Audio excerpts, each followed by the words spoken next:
us now, Tonya Reiman, author of the big book, The Power of Body Language. You know, you're going to be busy until November. Yeah, analyzing these pinheads because they're running around and there's all kinds of crazy body language. So let's start with Bill Clinton scolding a reporter.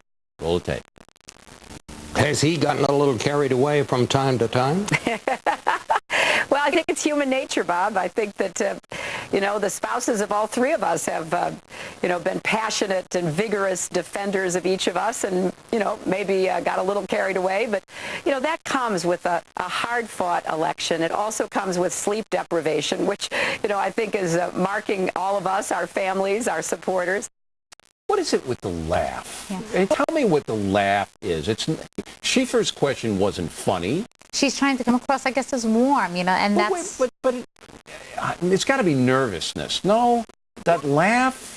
Well, I saw in this, there's a whole bunch of fidgeting going on. And a lot of times when your body fidgets, it's like your mind is searching for an answer. And during this clip, I saw 3 shoulder shrugs, and then she blinked 34 times in 26 seconds. So my impression is she really didn't know how to answer this question. She had an issue answering this question. So she wasn't prepared for it, or she should have been prepared for it? You know, that I can't tell. It was either that she wasn't prepared, or, again, she didn't want to answer it. You know, she's put on the spot. Mm-hmm.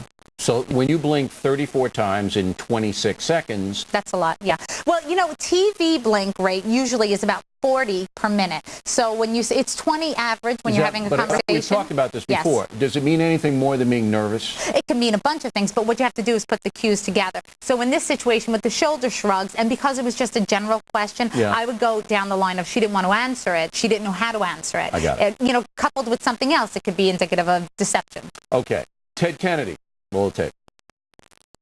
I have marveled at his grit and his grace as he traveled this country and inspired record turnouts of people of all ages, of all races, of all genders, of all parties, of all faiths to get fired up and ready to go. Wow. Yeah, he's fired up and ready to go. Yeah. So he starts off, you know, that was theater. Come on. Oh, it's all theater, but he's proving his point. He has his hands out, he has his palms down, telling you he's right on the money. You know, he knows what he's talking about. And then at the end, he lowers his body down, and with each compliment, he raises his body up, and that's driving home his point. Okay. So this was just theater and oratory. He was all about proving the point. Let's get fired up. Let's get pumped up. Finally, our pal John Edwards goes on Letterman, and this happens. Go. Could I just mess your hair up a little bit? You want to? Go ahead. Do you mind? I don't mind. Has it ever been messed up? No.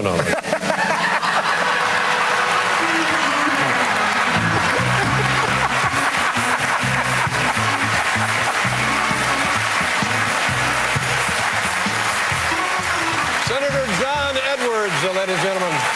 Good luck the rest of the way. Thank you for being here. Sincere laugh, or is he teed off? He yucked it up, for sure. Yeah. He was smiling sincerely. You could tell that because of the wide grin. But I want you to see how he starts off. See how his body is angled towards David? His body is angled toward him. Everything is going good. And then once the hair messing up comes into play, he starts to get a little turned off. And watch the foot. Back. You see the foot come up just now? Yeah. That's an unconscious gesture. Stay away. Now the body leans back. And watch the face.